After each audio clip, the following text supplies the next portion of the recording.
Planning, Transportation, and Infrastructure Committee meeting. Councilmember Parker is here. I'm here. We have, we'll do a quick attendance for our committees. I think for Planning and Zoning, Councilmember Horton is here. Councilmember Coopin is here. For Transportation, Councilmember Benedict is here. Transportation, we have Councilmember Hill is here. Councilmember Druffel is here. Councilmember Cash is here. Thank you all for being here and for all of you tuning in on the Metro channel. We have the planning staff here, Mr. Greg Claxton, Director Lucy Kim, Director Diana Alacron, and I'll let the rest of the staff introduce yourselves, but thank you all for being here. We are here to discuss the resolution RS 2024-288, which the council passed asking for a study or for the Metro Planning to conduct a study with NDOT, Metro Codes, Historical Commission, and other Metro Water and other departments to look at our infrastructure and planning and how they align with the future growth of the city. And today we'll get a preliminary look of the findings of that study and recommendations, which will lead into public engagement before a final recommendation is rendered to the Metro Council in June. So with that, I will turn it over to Director Kemp and Mr. Greg Claxton. And let me make sure I'm clicking on the right mics. I think got to have. Is it on? Am I okay? Thank you. Well, thank you so much, Councilmember Gamble and Councilmember Parker, for hosting us today. And I want to thank all the members of council who are here. We have a preliminary sort of view of how we're approaching the housing and infrastructure study today. We want to give you insight into some of the key questions we're asking, how we're approaching that work. We don't have recommendations for you today, but we will have preliminary findings for you at the end of March, and we're really looking forward to that. We have brought together an interdisciplinary team of planning staff within the department, both within the regulatory side as well as our analysis side led by Greg Claxton and our advanced planning team. And we're so pleased to be joined also by other departments who have expertise in the way that the city grows and making sure that we're aligned there. And I'm so pleased that Director Alacron is here today to answer any questions that you might have about how we ensure that we have the infrastructure needed to support a livable city. I'm also joined by Katie Camises and Rochelle Albright, who have both been supporting the staff in this effort. So with that, I'll turn it over to Greg Claxton, who has been leading this effort. I think one of the skills that Greg brings to our whole city is a real detailed look at policy and analysis. And I do believe that the work that we do needs to be data-driven and thoughtful, and he definitely brings that perspective to bear. And I want to reassure all of the members of the body that we're leaning into this, and we want to deliver thoughtful feedback for your consideration as well as Nashvillians about how we can grow as a city. We do believe that reform is needed to ensure that we can deliver more housing as a city, but we want to lay out exactly what that might look like, because we do have some options before us for how we want to proceed. So with that, I'll turn it over to Greg. Thank you, Director. Greg Claxton with the Nashville Planning Department. I'm going to walk through kind of our broad approach to this thing we're calling housing and infrastructure in response to RS 2024-288. I'm going to provide a little bit of background and context from other plans and studies from the past or that are ongoing right now. I'm going to talk through our understanding of sort of the core problem that is facing Nashville around housing and infrastructure, talk through our approach to addressing that problem, and then I'm going to talk through our best understanding of the demand for housing in Nashville right now and our ability to match that with supply. And I'll wrap up with next steps as we look forward over the next 2, 3, 4 months. So as Chair Gamble introduced, Resolution 2024 288, had kind of a broad set of issues that it asked us to take a look at. The key things that I think were kind of really clearly enumerated in this list are, whether our infrastructure can support our anticipated level of growth, the extent to which our current regulations and codes limit or negatively affect housing supply and thereby affect affordability and equity, a review and understanding of how planned infrastructure improvements can help support that, and then whether kind of more modestly scaled housing, such as duplexes, triplexes, and kind of up to a few different types of multifamily and smaller lot single-family products, can deliver housing products that meet the needs of Nashvillians for affordability for the long term. Since the resolution was passed in March of 2024, the study has been funded out of the savings in the FY24 budget. We've established regular department coordination calls, and then we've engaged a consulting team led by a firm called Opticos. They are national experts in developing and assessing kind of the readiness of cities for this kind of housing development, developing kind of the visuals and the technical analysis to help the public understand the benefits and trade-offs that are involved, and then drafting and developing codes that are easy to understand and visually appealing and comprehensible to both the public at large, as well as the development community. They're supported by a mix of national and local subconsultants to expand their abilities, but also tailor what they know to Nashville's needs. We also launched a website, engage.nashville.gov/housing and infrastructure. And then there's a range of touch points with other departments around studies that we're coordinating with directly. I'm going to talk in detail about the Unified Housing Strategy and the Multimodal Mobility Plan, but we've also maintained contact with Parks, Metro Water for their water, sewer, and stormwater master plans. And then we've also been working on a range of other internal products and processes that will appear in our recommendations as well, around transit-oriented development, equity and zoning, and then a middle housing peer review, understanding how we're situated compared to other cities in Tennessee. So one of the key touch points for us is the Unified Housing Strategy. This is work that's underway. It's wrapping up by the housing team within the planning department. It kicked off its work in April of 2024, and it was really looking to take a lot of existing studies, plans, and initiatives aiming to address the affordability needs of lower and moderate income households in Nashville, tie them together, give them a firm footing on data, and then provide detailed program and policy recommendations on how to increase housing security for Nashvillians. Some of the core things that the UHS team is working on is an analysis of the housing market and housing data, engaging community members, housing experts, and housing agencies, and then reviewing best ideas and best practices from other cities to improve housing security. The core piece of this that is driving both the UHS work as well as the housing and infrastructure work is that starting point of assessing kind of how our current housing market is performing and where it is falling short of what it needs to be doing.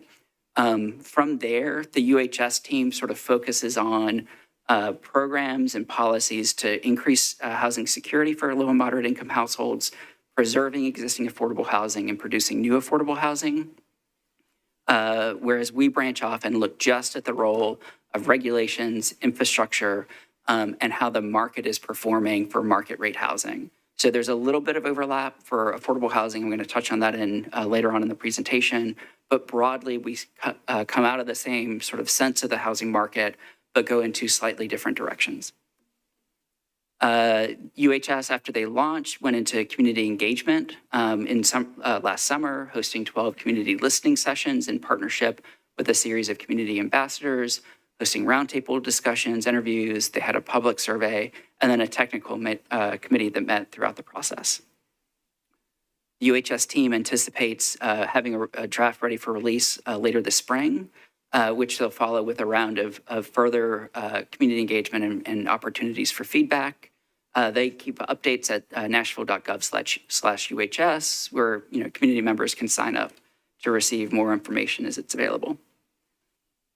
The other study I want to highlight is the Multimodal Mobility Master Plan. This is something that launched a little bit after the housing and infrastructure project got started, and we're kind of staying in touch and thinking about how to coordinate as we are on different schedules. There's three main things that the Multimodal Mobility Master Plan is taking a look at from sort of a more technical perspective. The first is an update to Access Nashville 2040.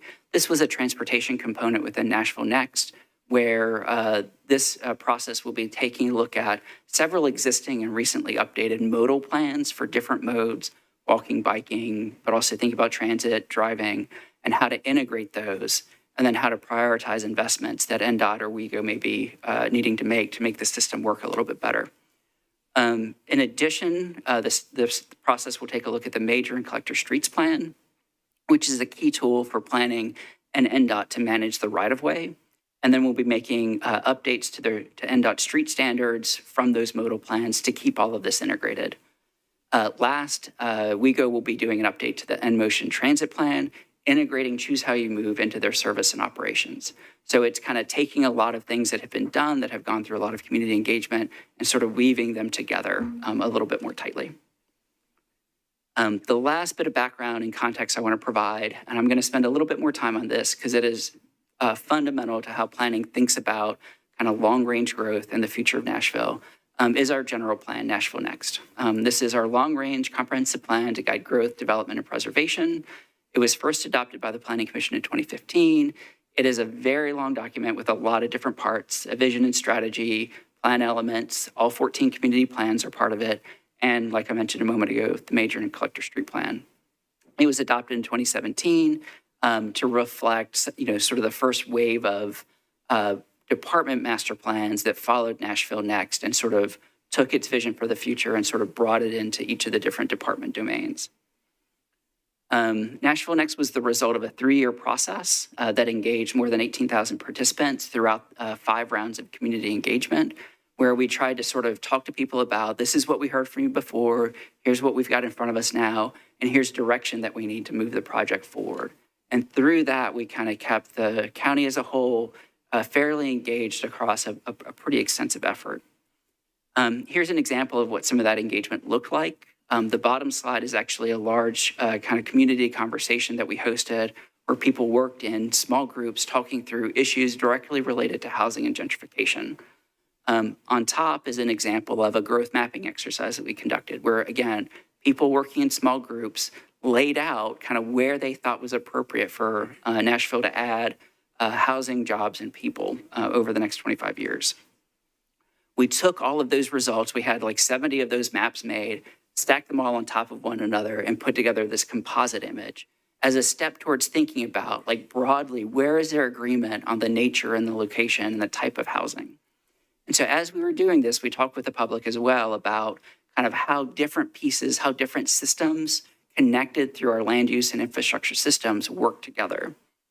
And so this was something that we put together to illustrate, for example, the relationship between urban form and housing density and transit surface. We heard a lot of input from the public throughout the process about the need to improve the transit system. And so we wanted to make sure as we were going through that people understood the critical link between having a lot of people close to transit lines and how many people are able to make use of those lines. We had similar conversations about sort of the necessity of kind of a complete sidewalk network, not just to get to the transit stop, but also to get to shops and parks and sort of the things that you need for daily life. We also talked a fair amount with the public about sort of the fiscal sustainability. This is from a report that Smart Growth America did. It's linked from the Nashville Next website. We'll add it to the Housing and Infrastructure website as well. Looking at the revenues that different development patterns bring in, we looked at 3 neighborhoods, Bradford Hills, Lenox Vintage, and then the Gulch, as well as the expenditures, like the resources that those 3 neighborhoods need from the operating budget, and found some distinct and stark differences. And our goal in looking at this wasn't to say, like, everyone needs to live in the Gulch, just to understand that the impact of our built environment has on the financial sustainability of the city as a whole. All of that converged into what we call the preferred future. We went back out to the public, we had people rate it, and put together kind of the overall vision for the plan based on those kind of conversations. Since 2015, we've continued to keep the plan updated through a small area study process. A number of those have been completed or are underway. I mentioned the 2017 update already, and then more than 100 plan amendments, including a round of council-initiated amendments from a couple of years ago. And then again, a lot of updates to department master plans as they look at the vision for growth and see how all of the different systems from sidewalks and bikeways to libraries to parks kind of fit together to build this vision. And so that the vision is where I want to end kind of this background and context is at its highest level, there are two main things from Nashville Next. One is a set of guiding principles. I'm not going to read through these, but just as I look through them, we see housing and infrastructure issues woven all throughout. They are just critical and central to everything that Nashvillians are thinking about for the future. And then the other piece is the growth and preservation concept map that tries to translate those guiding principles and the issues that we were talking about with the public into a way to think about how to manage growth for the long term. Areas that we want to preserve, areas that we want to kind of not block in amber, but recognize that they're going to have a little bit more modest level of change. And then areas that we do need to change quite a bit in our centers and corridors connected by transit to have a series of complete communities where people can go out, meet their daily needs, hop on a bus, see their neighbors while they're out running around. And that is kind of building those kind of places seem to be a critical part when we work with the public. Shifting now to this study, housing infrastructure, there's three main themes that we're thinking as we do this work. The first is abundant housing. The idea that anyone who wants to live in Nashville should be able to find a place that meets their needs. If we take that seriously, that means we need a diversity of housing types that are matched to those needs. It probably means providing adequate land to allow developers to find a place to build rather than just where they can get a zone change. That then opens up a host of other issues tied to infrastructure and how are we providing what infrastructure is necessary and available. And we think of this on a continuum from sort of the basic services that any home needs to really function at all, like water and sewer, to the shared resources that allow everyone to get around and that need to function for people to get to work, to get to childcare, to get to grocery stores, that kind of thing. And then where are the amenities and services that people need for daily lives, libraries and parks, grocery stores and banks. And then the last piece is being mindful of our distinctive communities. Are we growing in a way that reflects the distinctive character and the distinctive needs of our neighborhoods and communities? Do no homes feel like they fit in and support the neighborhood and are part of a whole? Are we supporting a high quality of life for all Nashvillians? And so as we think about those three themes, there's three broad questions we're setting out to answer. And I'm going to talk through how we go about each one of those. First is what stands in the way of building housing that works for all Nashvillians? So for this, we're taking an updated look at future housing demand and then looking to see how much of that can be accommodated within the current zoning map. We are assessing our current building and zoning codes and zoning map to identify barriers to moderately priced housing. The team is modeling middle housing types and developing draft code amendments to allow them, and then assessing the financial feasibility of these housing types across the county. So one of the things we want to be mindful of is just because we say, hey, you can do this here, it may not happen unless it's financially feasible. So that leads into our second question, which is where should we add housing to meet Nashvillians' vision for the future? So here we're modeling alternate zoning scenarios to show how the code amendments can help meet our anticipated housing demand. We'll be looking at three different ways, all consistent with Nashville Next, growing within those centers and corridors strategically, but understanding what are the trade-offs involved in growing one way versus another. Our goal is to focus primarily on available infrastructure and economically feasible building types, recognizing that there's going to be some need for private sector to provide infrastructure along with development, but that's been a little bit of a moving target in recent years. Last, the scenarios will consider the likely affordability levels of new housing and the potential for affordability bonuses recently enabled by the state. And so on the market rate side, how can we get market rate development to be a little bit closer to the existing incomes of different parts of the county? As we think about affordable housing, most of that is going to be addressed through the unified housing strategy. But we do have a tool here recently enabled by the state where we can say, just base market rate housing can go up to this height, but maybe you can go another story if you provide some affordable units. And then the last piece is what infrastructure and amenities are needed to support that level of growth, thinking both of the critical infrastructure, transportation, water and sewer, stormwater, fire access, as well as those broader amenities like parks, libraries, and grocery stores, where there are gaps and disparities in service, as well as opportunities for new amenities. All right, this is my last large section. There's a lot to get through, but we want to kind of lay the groundwork because there's going to be a lot more information over the next few months. So bear with me. The last thing, because it's so central to what we're looking at right now, is talking through our understanding of how much housing we need and how we can meet, how much of that housing demand we can meet under current rules. And so I want to go back to Nashville Next and take a look at how we've grown compared to what our expectations were then. So this chart shows the gray line is the forecast that we had in Nashville Next for job growth in Davidson County. The red line shows the actual production, the actual number of jobs in Davidson County over that time. And so you can see before 2020, we had a very rapid increase in the number of jobs in the county. The pandemic hit, we had a very fast dip, and then a very, very fast rebound from that. And so we are far, far above the number of jobs in the county than we expected in 2012. Green line shows the same thing, but for population. And again, you can see our population grew faster than we anticipated. It dropped a little bit with the pandemic and has rebounded, though not as fast as our job growth has. Now, we know one of the things that people reasonably wonder is, hey, that new line hasn't exceeded that our 2020 population. So if our population in 2023 is lower than it was in 2020, and they look out the window and they see a lot of new housing units out there, a lot of cranes in Midtown and downtown, is it really the case that we need this study? And so the thing that makes sense of this is that we've had just a huge amount of what's called household formation.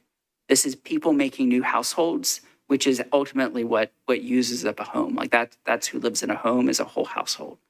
And so because of the pandemic, because of work from home, it looks like a lot more people are looking to live in smaller households than 5 years ago. And that is putting a lot of pressure on our housing market. That's just people sort of seeing what they need to make their life work with the different things, the different responsibilities, different things they have for jobs. And so all of this is just to say that we're kind of above forecast on a lot of things, but housing demand especially is well above forecast. I'm going to do one further wrinkle on this before getting into kind of our expectations for demand in the future. So these are two ways of thinking about the availability of supply. On the left side for ownership opportunities, on the right side for rental opportunities. And so on the left side, what we're showing is months of inventory. Generally, what realtors will say is for houses and condominiums, you want to have about a 6-month supply of housing available. That's how many units are on the market compared to how fast they're being bought up. That gray line of the healthy supply, we have not seen that for a very long time. On the right side, we do the same thing, but for the rental vacancy rate. And again, we look for about a 5.5% to 6% rental vacancy rate to be considered a healthy market. And you can see post-Great Recession, 2008, 2010, we were pretty far above that healthy vacancy rate. And rents were rent growth was pretty soft in that time. Throughout the 2010s, we were mostly pretty far below that. Then as supply was built to match, you see kind of a trend of increasing. It's a little haywire after the pandemic, but for the past year or two, we've had a fairly healthy vacancy rate. And that is one of the findings that's coming out of the UHS, is a sense that our rental market, while it may have more to do, there's some things we can do to improve it, has generally responded pretty well, but we are pretty far behind on the ownership side. I'm going to walk through our sense of demand and start with kind of that Nashville Next projection. This is taking kind of the annual growth rate and looking forward 10 years, where in line with Nashville Next, we might expect to need 30,000 homes. The green bar is looking at the production trend, like how much we actually produce from this census from 2010 to 2023. And again, projecting that forward 10 years, that puts us at around 70,000 units. the UHS team looked at national economic forecasts, applied it to Nashville's industries, and came up with a job forecast for us, again, over 10 years, then used historic trends to allocate workers, people, and households to Nashville. This is in line with other methods that we've looked at that are a little bit cruder, but if we grew at the rate of the region, it's kind of in line with that kind of thing. And again, this is not specifically affordable housing. This is overall market demand. Based on that, our demand estimate from the UHS is around 90,000 units over the next 10 years. That's about 9,000 units a year, which is more than we were producing for most of the 2010s, but a little bit less than we've been producing the last couple years, 2021, 2022, and 2023, where we topped 10 or 11,000 units a year. So my understanding of this is that we would look to continue a high rate of growth, but not the highest rate of growth that we've seen. Now, we are reluctant to too strongly embrace an individual projection because of our experience with the Nashville Next forecast. And so we're thinking very seriously about uncertainties that are inherent in this kind of work, both that growth could be faster than expected or slower than expected because of changing economic conditions, household structure changes, also because of the need to balance opportunities for homeownership and renting. And so because of this, we're going to thinking about including an additional buffer of further units we think Nashville should be ready for. We haven't finalized this, but it's in the range of an additional 10 to 25,000 units. This is, thinking through what we think we need to be ready for over the next 10 years. The last piece is thinking about how much housing we think is likely to be built under current rules. And so for this, we're doing what we call a build-out capacity analysis, or a 10-year likely build-out scenario, starting with the current zoning code, the current zoning map, and looking out 10 years. We do this modeling based on the past 10 years of permitting activity and looking at parcel data like lot size, what kind of street it's on, what the zoning is, are there environmental constraints, where it is in the county, that kind of thing. Through this, it is our best estimate based on the model of how much housing can be built over the next 10 years. It's going to reflect a lot of potential places to build, most of which won't actually happen. And so as an example of this, I think thinking about our commercial corridors, where for a number of years we've had an adaptive residential provision, this council expanded that to most commercial districts this term. But during the period of study, we had a lot of commercial zoning on major roads that allowed housing development. Most of those parcels didn't produce housing. Some did. We got a lot of housing on them, but most of them just stayed as commercial properties. And so it's like that rate at which you actually add housing is a critical part of this. And so to show what that looks like, we're looking at every parcel in the county, how many additional units do we think can be added? And added up across everything, it is a very, very large number. Like it's really big. The second piece of this is critical though, because we are thinking about how likely is each parcel to develop. We multiply those together, and that's what is the final build-out potential that we're using for the study. And so to show what that looks like in practice, if you look at one of our communities, say with 40,000 parcels of homes and businesses, we might say that there's 50,000 potential units. Like if every single property built out to the max, you might be able to add 50,000 units. But each one may only have a 1% chance of adding a unit. And so when you multiply that together, the build-out potential is only 500 units. Again, this is trained on the last 10 years of very productive permitting activity. When we go through and do this model for the county, what we find is we have an estimated supply for the next 10 years of about 60 to 70,000 units. It's that gap between 70,000 units and 90,000 demand, or maybe 100 and 110,000 units if we want to be a little bit safer. That is what we're going to explore. What does it take to close that gap in our alternate scenarios? But the way that we're doing this, we can go beyond just does the top line number match? We can get in and ask a number of other critical questions. Are we growing in line with Nashville Next? Are new units exposed to environmental hazards? Are all parts of the county contributing their part? Are we likely to add enough homes for own and rent? And are they in places well served by infrastructure and services? Ultimately, the deliverables we anticipate bringing to you are changes to the building, recommended changes to the building code, recommended changes to the zoning code, thinking both of stronger design guidelines for existing zoning districts, as well as reducing barriers within those existing zoning districts, as well as potentially new residential zoning uses, districts, or overlays. We expect to bring recommended changes to the zoning map. Where those changes are out of step with current community plans, we would recommend amending the community plans to support that. We see this as an ongoing effort, so we recommend, we anticipate recommending monitoring and revisiting in 2 years, and then recommendations to improve the overall planning process so that this becomes an ongoing, regular, routine thing that Nashville does and not like a sudden change. We're looking ahead to beginning to a community engagement at the end of the month. We've got a series of meetings scheduled throughout the county. We'll begin promoting these on our website and by email. We expect to bring findings and preliminary recommendations to council by the end of March, then do further detailed community engagement in April and May with final recommendations by June. Thank you. I'm happy to take questions. All right, thank you so much.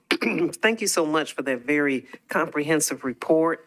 We're ready to take questions. All right, Councilmember Cash. Thanks.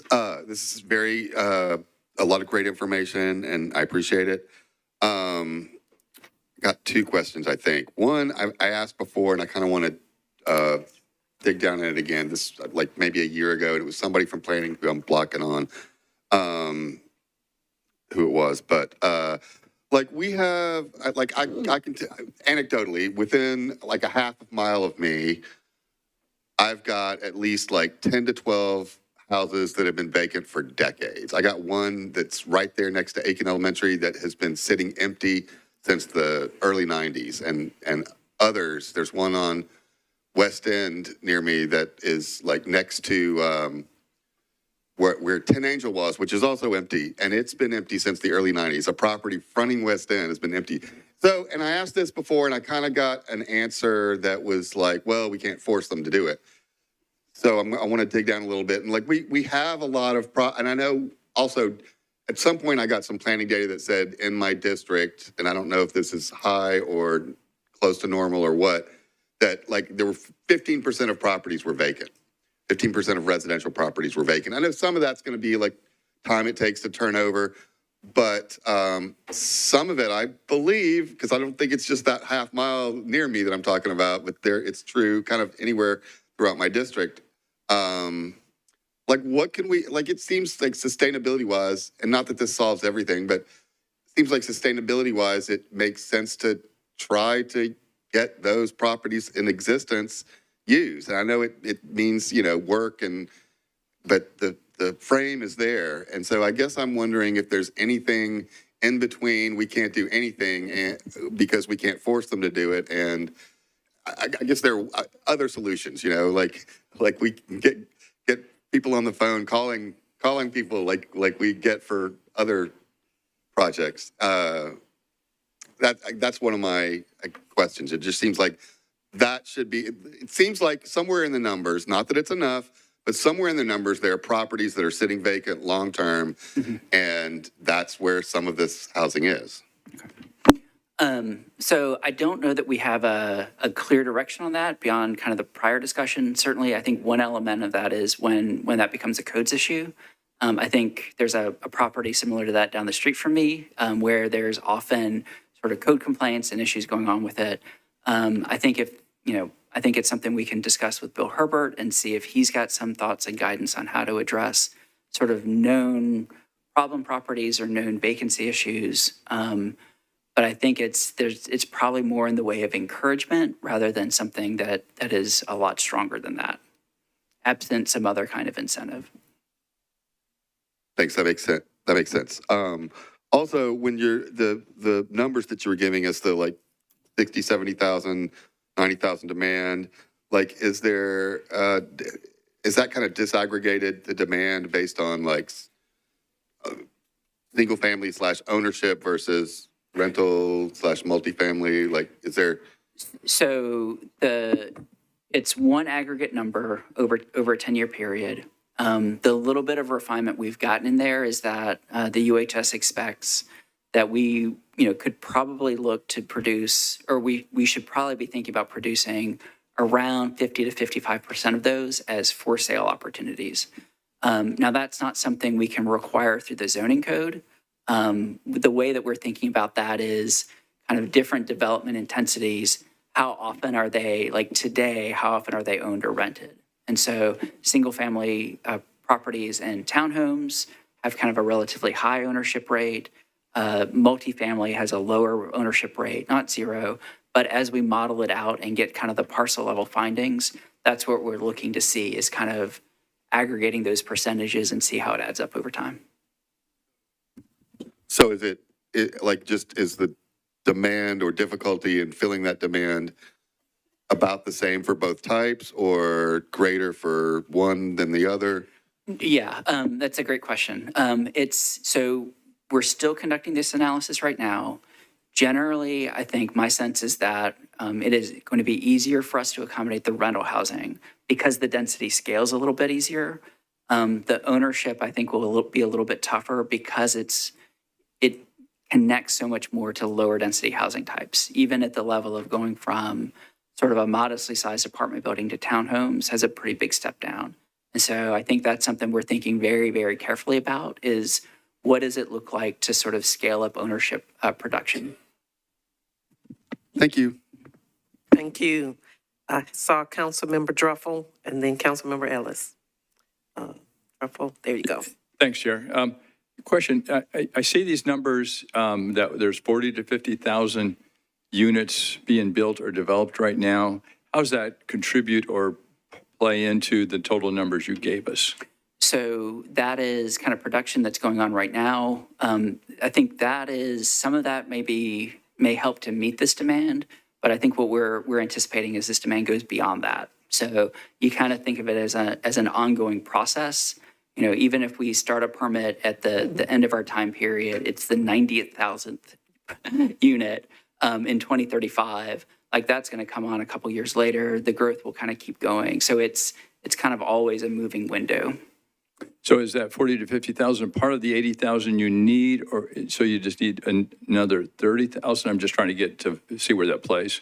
Yeah, so that would be, so that is outside of what we're scoped to look at. Yeah, so we've set it up to sort of take kind of new demand starting here and looking forward and matching that and taking those properties primarily, like if you've gotten a recent permit, we take them out of the model to assess since they're kind of already spoken for. Okay. Another question or two, if it's okay. The missing middle, we keep hearing this term. How does that apply within the scope of what you're looking at? And does that apply, or is there a connection to affordable housing? Because we hear it, I see it, and it's becoming more common, but trying to define it and where that goes and how much are we supposed to be involved in that? Sure. So ultimately, I think we're looking at a range of housing types. We want to be mindful of kind of traditional single-family homes on standalone lots, also opportunities for kind of continuing to build out our dense housing typologies in Midtown, on our corridors, that kind of thing. There with those two, like those have been the bulk of our production over the last 10 or 15 years. And the challenges that they face is very dense multifamily, especially in the urban core, Midtown and downtown, is sort of intrinsically expensive to build. Like what you need to do to go vertically is just a very high price per square foot. Large lot single-family homes, especially single-family homes in general, are cheap to build, but they use relatively more land. And so the land costs kind of drive the price up of the overall project. The idea of the middle housing typologies, and these go from small lot single-family homes, house courts arranged around a common open space, townhomes, and then some small multifamily as well, is that they're in the sweet spot where the construction costs are relatively more affordable, but they're more efficient with land. And so if we're thinking about what we can do to bring the price point of market rate housing down, they're an important element. They're not the only thing, but they are kind of a key component, and they are relatively tough to do within our current zoning code. Is there a price? I'm just trying to position what a missing middle price range would be in Nashville. Is there something such as that? That is what some of the information we'll have when we bring back our findings in March. So that economic feasibility analysis will be looking at kind of the traditional development we've been doing, as well as these middle housing types to show kind of what the benefit is compared to kind of what we're doing now versus what we could open up instead. Last quick question, I think. We see a lot of open land around Nashville. I mean, it's unusually there. How much can you take account using some of this open land and being able to expand where there's opportunities? Sure. Could you say a little bit more about what open land you have in mind? No, I just look at maybe Whites Creek area, Antioch, places like that where there's a lot of space that haven't been developed. How much are you countering or being able to support or trying to incentivize people to get building in these areas? Sure. So I think there's a couple pieces that we're thinking of as we think about kind of different parts of the county.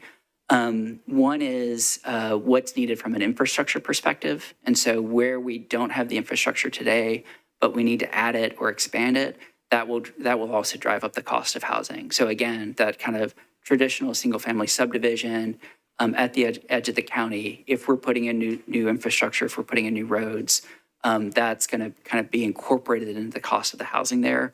Now, again, that's off the books for Metro for the most part, but is, sort of goes into the final cost of housing.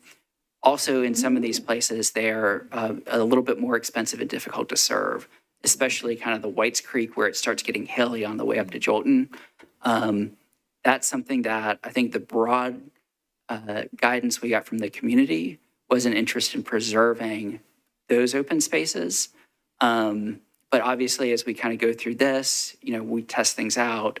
I think having a community conversation about that would be, I think it's likely we'll hear from the public about an interest in taking a look at that as well on both sides. Thanks so much. Appreciate it. Mm-hmm. Thank you. Councilmember Ellis. Yep.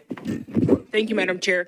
Could you go back, and thank you all for preparing this presentation. Could you go back to the slide that has the deliverables?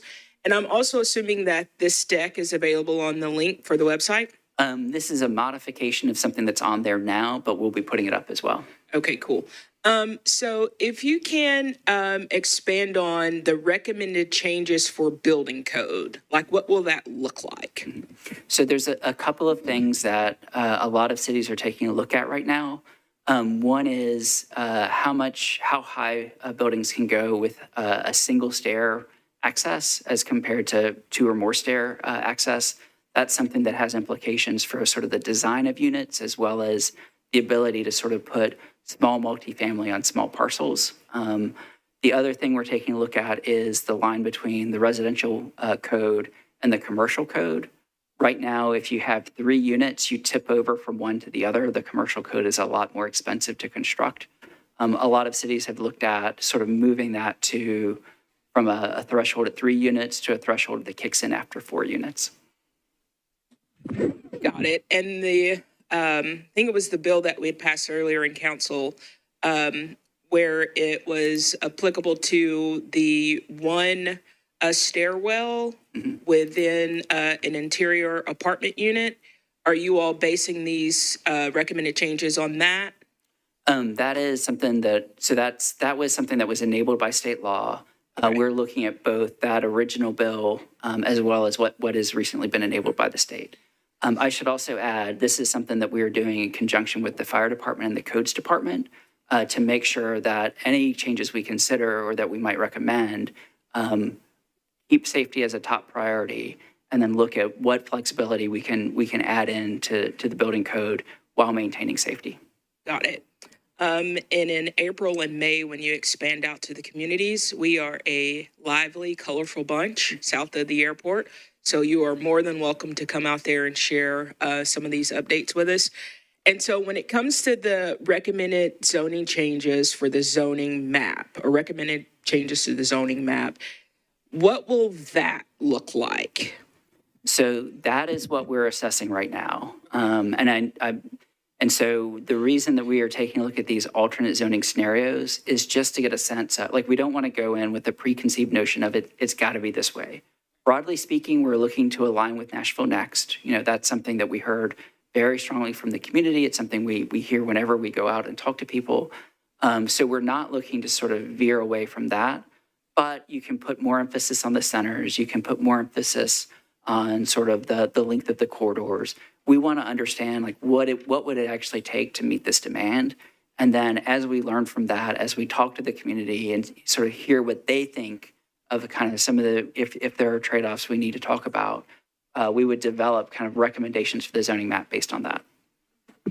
And just for the viewing public, the planning department is advisory to this body. So we're going to put together a package of recommendations for your consideration.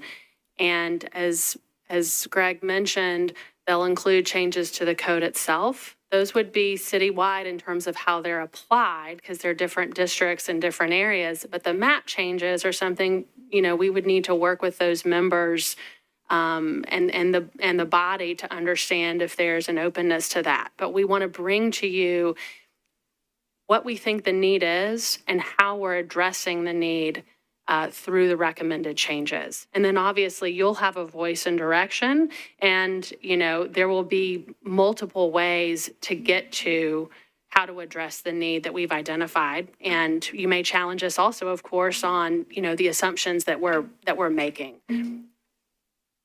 That's good. And sorry, just one last question, Chair. Thank you for obliging. The Imagine Nashville, the feedback and some of those responses, is that incorporated in any of this at all? So Imagine Nashville included a number of different components and mobility in particular. I think the transit referendum certainly moved the needle well, down the road. With Choose How You Move. There were two areas that sort of focused on housing and managing growth. And I think around managing growth, really thoughtfully integrating where we want to deliver housing and ensuring that we have the quality of life standards to meet that growth. And that could include streets, water, but also grocery stores. Things like that can really make a positive difference. To me, this is an answer to Imagine Nashville, but probably not the full answer, because the scope of those policy issues was much broader than zoning and land use. Thank you. Chair Parker. Thank you, Chair Gamble. And thanks again, y'all, for being here. I had a question about kind of looking at the demand forecast and thinking about kind of how, a lot of that demand maybe originating within Nashville proper ends up being satisfied by ring counties, both folks that, maybe they lived in Nashville for a long time, but now they're in Clarksville or Laverne because they couldn't, find adequate housing, or a household that, they get a job and they say, oh boy, we're moving to Nashville, and they start looking around and they can't do Donaldson, they can't do East Nashville, so they end up, in like a built to rent community in Rutherford County or something, and they're dealing with this soul crushing commute along 24, and they really would love to get back and say, so how are you modeling like that demand that might be satisfied regionally today, but that's not what people, some folks have cultural or aesthetic preferences that they want to be in the outlying counties, and that's fine. But I think a lot of folks do want to be here, and they don't want to be driving for 2 hours a day to get to their jobs. So how do you model that as part of your model, if you've gotten to that level of specificity about like the ring county and how that demand is satisfied? Thanks, Chair. I don't know that we've quite modeled it in the way that you're thinking, in terms of sort of reabsorbing from migration out to the surrounding region. I think the historical trends that have gone into the UHS demand estimate, I think, are bolstering that number a little bit to account for that shift. So it's not precisely modeled that way, but I think we've seen a lot of outflow in the last few years, and we're trying to not overlearn from that in the way that that the estimate was set. So I think it's addressed, but it's kind of in those realm of uncertainty factors where, you know, we kind of landed on maybe we need a little bit of a buffer here to be safe. Okay, thank you. Thank you. I see Councilmember Benedict, and then before we go back around to people who've already spoken, I have a few questions. Councilmember Benedict. Thank you, Chair. And first of all, this body doesn't like to ask departments for studies. Departments don't love to fulfill those study requests, so thank you. And I really think this is an important one that we've been looking at. And Mr. Claxton, for 5 years, I've watched your work, and I'm so glad that you're the one working on this. I think it's so critical to use your analytical skills as we look at this. I'd be curious to understand if the state enabling legislation, if we enabled that here, do we have an idea of how many units that would deliver? Affordable units? We don't. We're part of what the consulting team doing the financial feasibility assessment are doing is what is the level of bonus that would be needed to spur, you know, some number of units? Like what would that exchange look like? We haven't gotten that work yet. And I think that will be something that is probably, even at its best, pretty preliminary because we haven't, it's been a long time since we've had a program like that. And I don't know that we had a lot of uptake when we did have it. But we will kind of bring as best we can some sense of what that might look like. Should I bring a resolution? No, I'm kidding. I'm just kidding. Test for that study. I'm totally kidding. Hopefully, I'm glad I got all the moans from everybody in the room. One of the things that I'm really, you know, you talked about supply demand in the slide that you just had up in regards to the demand that we have. In District 7, what I've heard a lot from constituents in the Riverside Village area right now are two different properties. One has a $3.7 million home on a half an acre, 8,000 square feet.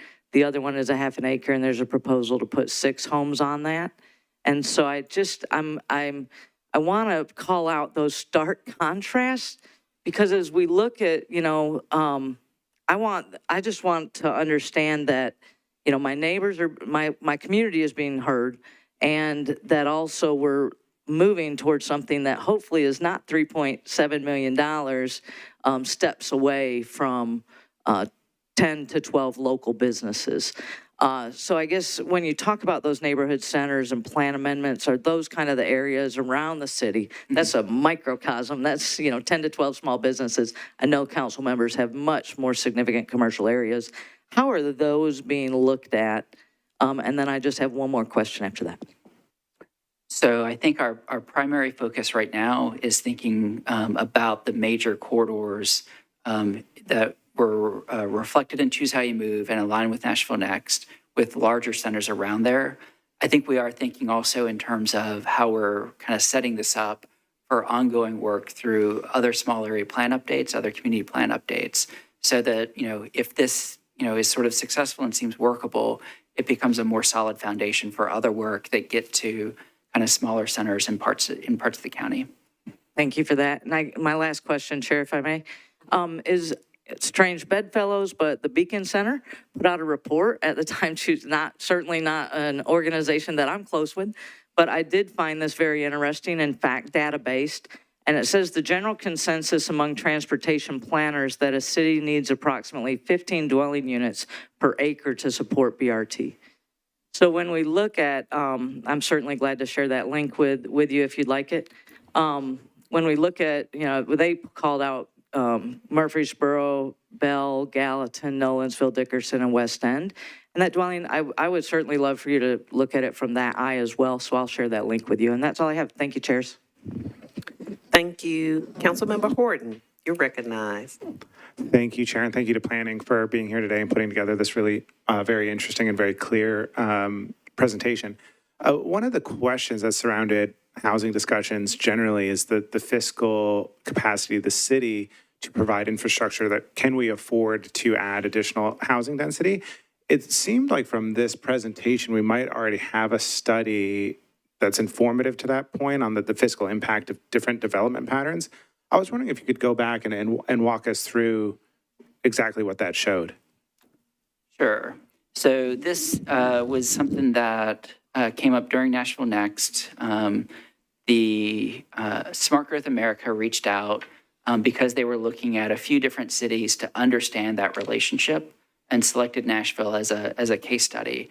A lot of work had been done in this in the past around capital funding and capital needs tied to development patterns, where kind of the more spread out development pattern you have, the more linear infrastructure you have per unit. So miles of sidewalk, miles of roads, miles of sewer and water. That relationship was well understood. And so what they asked us and what we partnered with them at the start of Nashville Next to do was look at the same thing, but for operating expenses. And so this was really saying, based on the urban form, based on the kind of assessed value of these different areas, how much revenue do they bring in? And then given the population in these areas, how much expenditures did they consume in terms of city services? It's hard to see, but one of the interesting things, I mean, the Gulch is sort of the thing that's super eye-catching, and that's downtown. I mean, it's always going to be a little bit different. One of the things that's also really informative is the net revenue difference between Bradford Hills and Lenox Village is actually really significant. It's dwarfed a little bit, but we can kind of build out that kind of smaller scale in more places in a way that's probably a little bit more acceptable to most folks in the community than we can sort of add a bunch of additional gulches. We'd be happy to share that study as well as another revenue one that was done at the same time on our website.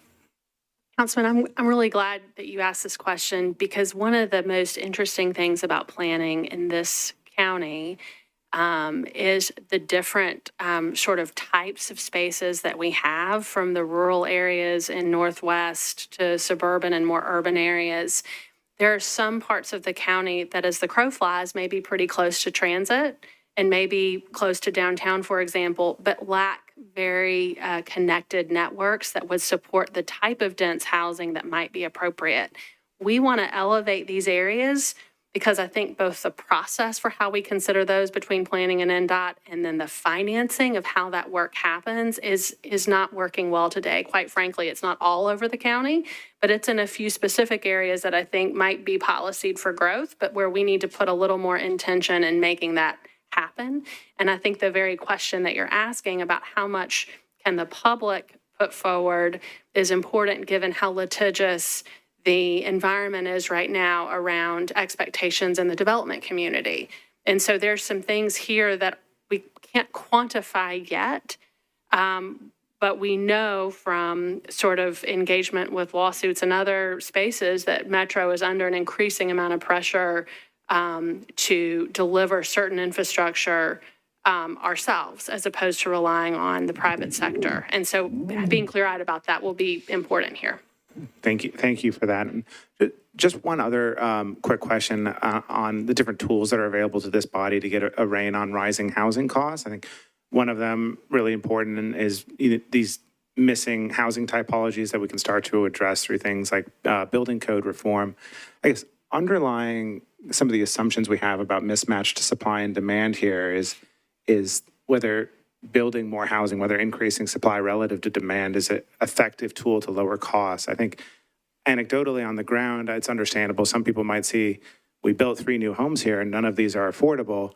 I mean, can you speak to whether increasing supply relative to demand will lower costs? I would love to. The team on the side is probably laughing because I have not yet said my magic phrase for the night, which is we are going to have a video on that very soon. Looking at each of our 3 themes: abundant housing, necessary infrastructure, and distinctive communities.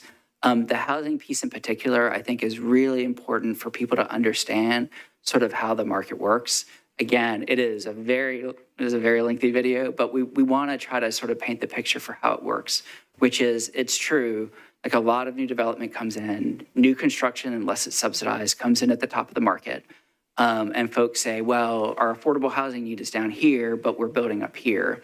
And that is true. Like it is not serving that affordable housing segment. However, it sets off a chain of moves that open up and free up moderately priced units.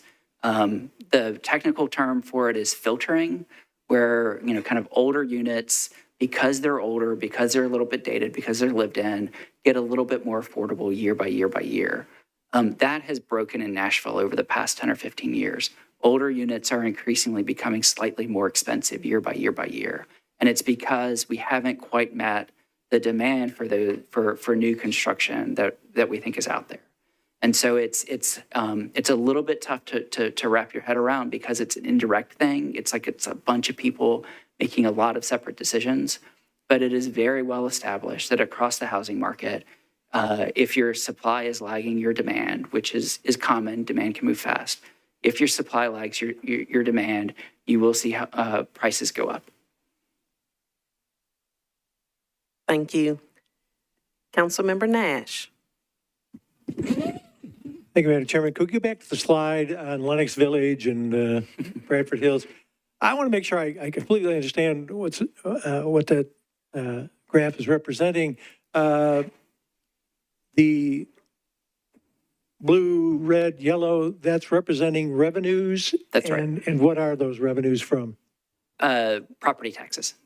I believe, I would need to go back and confirm. I believe that they are exclusively property taxes for this slide. And the cost of developing those areas is the gray? So the gray is the cost to provide public services to them out of the operating budget. Yeah, thank you. Yep. That helps. During the Nest conversation in my neighborhood, 27 is a very diverse housing. I mean, we kind of go all over the map. We got lots of apartments, we got lots of townhomes, we got lots of very affordable housing. Some reaching into the 600, 800,000 that have recently been built where we did not have, where we had R zoning instead of RS zoning. We are dividing up those lots. We've had some where they subdivide the lot, and they haven't been building affordable housing. Now, if I'm hearing you correctly, that doesn't necessarily mean that it doesn't push down the price of some of the older homes, although we see a lot of those being bought up and flipped and remodeled and the like.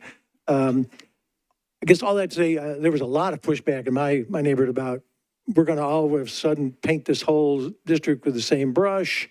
And I hope what we're looking at a little more strategic, a little more with a scalpel instead of a hatchet as we move forward. I'm sure there's pieces of property within 27. Yeah, we probably could have a discussion with the neighbors and get support for a little more infill. There's places you're getting fewer and fewer. It's pretty well built out, but we'd be happy to do that, I think, as opposed to trying to convince everybody that a duplex is coming to their next door, in spite of how much housing we already have there. Thank you. I don't know if there's a question so much as, Thank you. please think about that. Thank you. I'm going to go and ask my questions before we go back around to those who've already asked. And again, I just want to stress how much I appreciate the depth and the scope and approach that you all have taken, particularly Greg Claxton, in looking at this study. I know we asked for a lot of studies and we have a lot of studies, but this study incorporates all of those studies. For example, when we're talking about this particular study that's focusing more on market rate housing, it is incorporating the Unified Housing Strategy Study, which is focusing on affordable housing. So really appreciate that. I have 3 questions in that regard. First, you mentioned that when you looked at the various parcels that could be available for development, but only maybe 1% of those potential properties would be developed. What are the factors that you're looking at as to determine what might or might not be developed? Thank you, Chair. That's a great question. So we'll have an exhaustive list as we prepare our report for March. But it's the kind of things that we were able to determine have an effect on either the number of units you could get or the likelihood of it happening. And so some very basic stuff like how big the parcel is, how close it is to downtown, is it on a major road or on a local road, how much building is on the parcel now. So parcels that are currently fairly well built up tend not to redevelop as much. Are there environmental constraints like steep slopes or floodplain? And then we've sort of tried to generalize and make workable the kind of how the zoning code regulates those. Like broadly, is it allow single-family homes, townhomes, or multifamily, and then how much intensity could you get? So it's those kind of factors, whether it's vacant, that sort of thing. Thank you, that's helpful. And when you looked at those vacant properties, did you consider any vacant Metro-owned property? So within the scope of this study, since we're focusing on kind of the broader kind of market rate development, we haven't looked specifically at Metro-owned properties. Recognizing that that's something that I think the UHS is looking at, and we've got kind of a number of initiatives around property usage right now. Okay, great. And we do have Director Alarcon here, and since you are here, if you would like to speak on any information on the scope of the infrastructure or any preliminary analysis that you have regarding the infrastructure part of this study. Thank you very much. I appreciate it. Good evening, everyone. So as Greg had mentioned this slide early, we have the multimodal master plan that's actually underway. That has given us an opportunity to take, as what was already mentioned, take every plan that's already out and exists and actually overlay it. And that's what our consultant is currently doing right now, is taking a look at what all's already been planned, identifying where there's gaps, identifying where there's replication, identifying where we've already had things built out, maybe through some development opportunities, and allow us then to actually make decisions about additional transportation needs and infrastructure needs based on that. That would also be in line with Nashville Next, and as well as in motion as we move forward.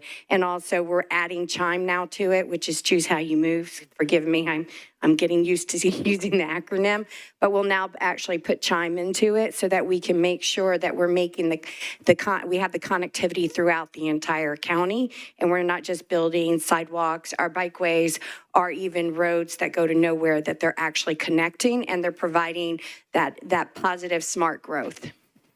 Thank you. And as we've said, I think it's been said already, looking at how development can help bring infrastructure with challenges from the state with that. Are you all also doing a cost analysis on what it would cost to do the type of infrastructure that needed to increase density in areas like Wrights Creek, where there's not a lot of infrastructure to support a lot of density?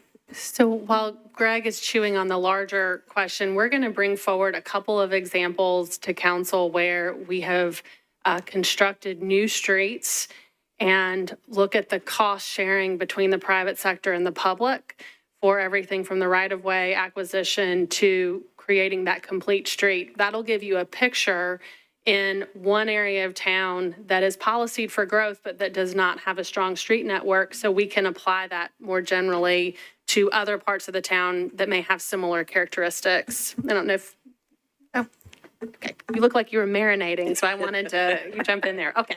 That's great. Thank you. Councilmember Benedict, and then we'll go to Councilmember Cash.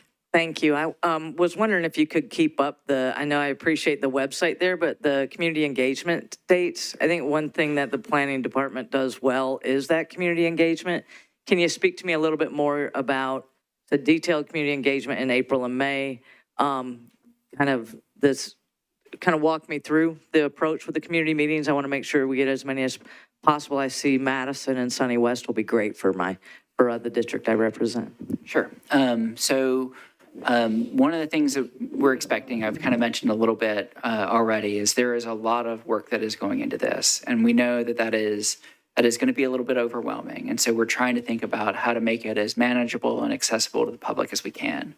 And so the initial community meetings are really about kind of letting people know what's going on, letting them know a little bit of the information we've presented tonight, and then hearing from that, and as well as presenting some of the infrastructure challenges that metro departments face in thinking about new development. And then hearing from them, like, what are the things that they are concerned about? What are the things that they're hopeful for? What are the needs that they have? That is building on the work that's already been done with UHS, the stuff that we hear kind of every 2 weeks at Planning Commission, just to make sure like everyone is kind of aware of what we're doing. The work in April and May, at this point, is still a little bit more speculative, but I think it would be, having draft standards and saying, hey, we think that this is what makes a high-quality house court or a high-quality triplex, or adjustments to design guidelines, design standards in the current zoning code. How how do people feel about those? Like, how does that feel as a shift? How would that feel sort of coming in at the end of the block or, you know, down the street from you? And hearing from both kind of community members and neighbors, hearing from folks who are looking for kind of new housing and are hopeful for new housing, but also hearing from developers. Like, does this feel like that's a project you could do? Does that seem like something that would pencil? We'll have our analysis, but we want to understand, like, where are the pieces that seem like, how do we kind of fit the pieces together as best we can? And then, Councilwoman, these are your districts, and so we're looking for advice, I think, for April and May about the best way that we can disseminate information. We're going to show what we've presented to council in March and get some feedback and incorporate that when we give you our final recommendations. But at that point, it's my hope y'all are going to be well engaged. I know some of you have proposals you're thinking about in your districts. I'm hoping you'll be looking at what we've recommended, seeing if it works, and then, you know, assisting us to the degree you think is appropriate to go and talk to your communities. And so we want to do that well. Thank you, Director. And I would say I think your department does as well as any, if not better than any department in regards to community engagement and your accessibility to your employees. So thank you for that. And I look forward to getting something set up when we get more details down the pike for District 7. Thank you. Thank you, chairs. Thank you. Councilmember Cash. Thanks for letting me ask a question that came to me. I want to ask about short-term rental properties in residential zones. So, you know, about 10, 15 years ago, they started being a thing and really picked up 8 to 10 years ago. Council has done several rounds, not just this council, but like going 2 councils back, has had different iterations of legislation. You know, some of the 2 of the main concerns were behavior that seems more appropriate for commercial area than a residential area. Let's put that aside. But the other, I think, more concerning to what we're talking about today is that it was taking properties that could be long-term residences and taking that out of the market. And so I guess what I'm wondering is, what does that graph look like? Or like council, like first limited single-family zoning and then limited multifamily zoning, residential zoning. So I'm not talking about commercial properties, although that kind of, with some of the recent legislation, that kind of comes into play because it's can be used for residential. But like, have we seen that have we seen that council has protected some of those properties? I know that there's kind of a lag with, like, if they had the permit, they get grandfathered in. But have we seen any kind of like, oh, that is going to relieve some of the demand on the long-term housing market, if that makes sense? Yeah. Sorry. Thanks. Yes, Councilmember. I mean, I think sort of the approach that we're looking at here is this is a study of housing and understanding housing needs and kind of the role that development plays in responding to those needs. I think we would want to kind of, as we proceed, kind of evaluate the guardrails we can place that are consistent with our current regulatory framework as well as state law. So, you know, that's kind of our orientation, but we're mindful that's a delicate balance. Thanks. Thank you. Councilmember Ellis. Thank you. I have 2 questions. First, to Director Alicorn. I was out of pure joy of seeing you in here.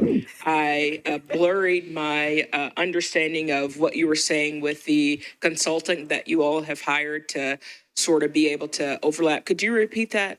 Sure. As part of our multimodal master plan, what we're actually doing is taking all the plans that have already been put together and actually for many years and bringing them all together and identifying. Now we're also adding Choose How You Move.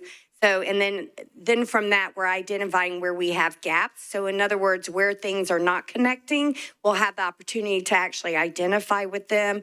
Where things are connecting and maybe they are duplicated, those can come off the table. Also, where we need to add things to make sure that we're building, also identifying based on where Nashville Next says the growth should be happening, what is that road network that needs to be put into place?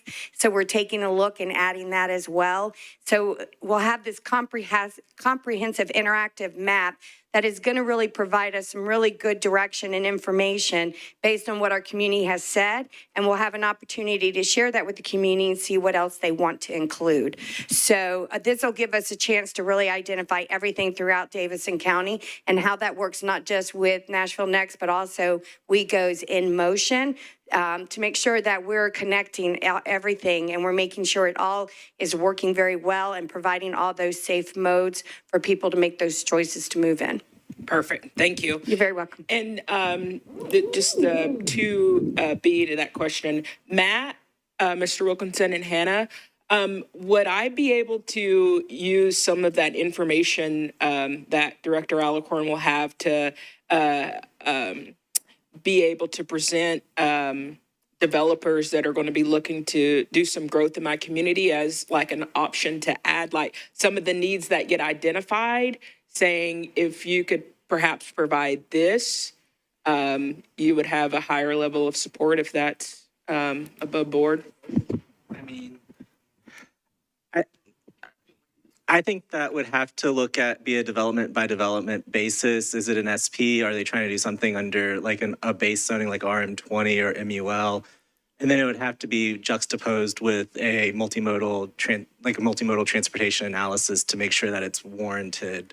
Got under it. the basis. So even though it, when the reports come back from NDOT and they review and give their recommendations, even if something is not identified as a recommendation in their report, if it was a gap that was identified, could I ask the developer to provide that given all other things align? I think it would depend on the individual situations and the individual project. And I still think it would have to be supported by its own multimodal study.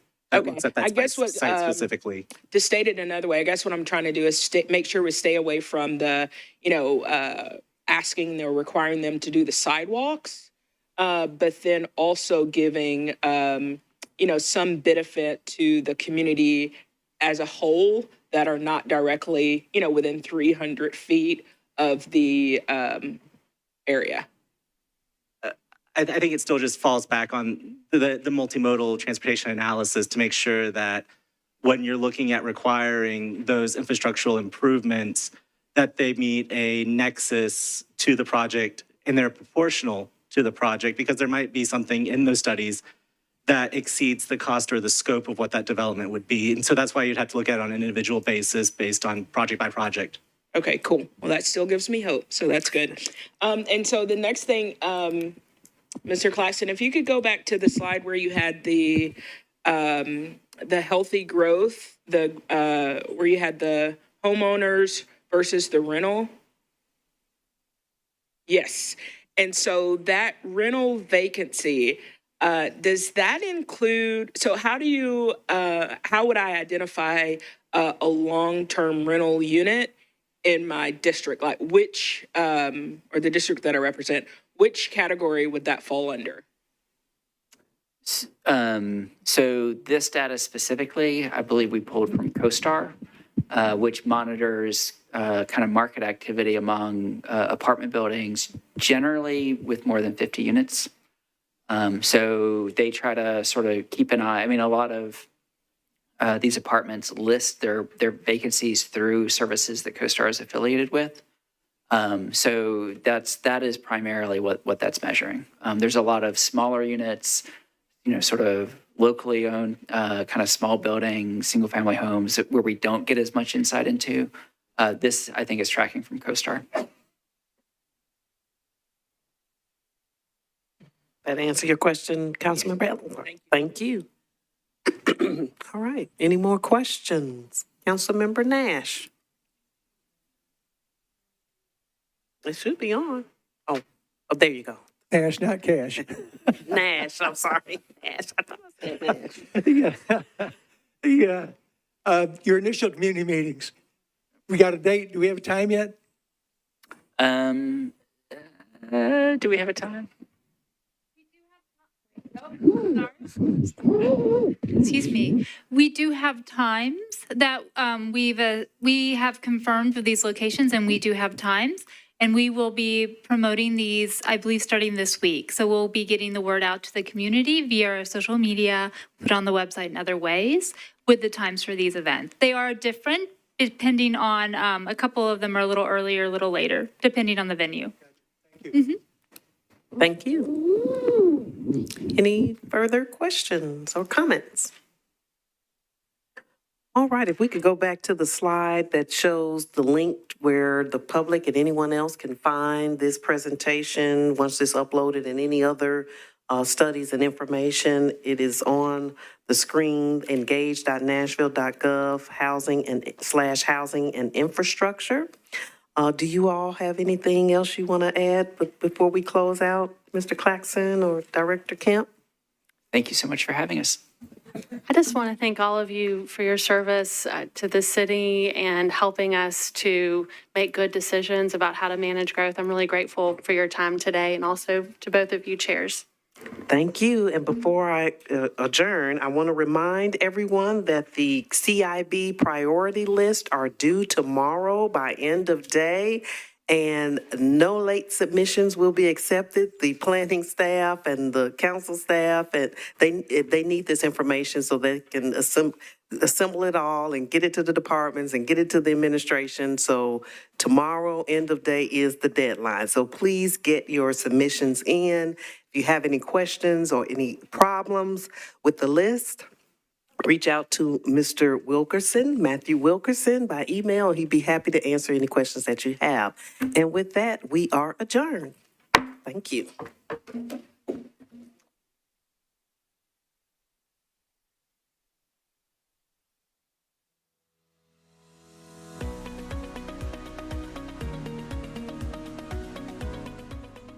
This has been a service of the Metro Nashville Network. If you would like to see this presentation again, or for more information on this and other programs, visit nashville.gov.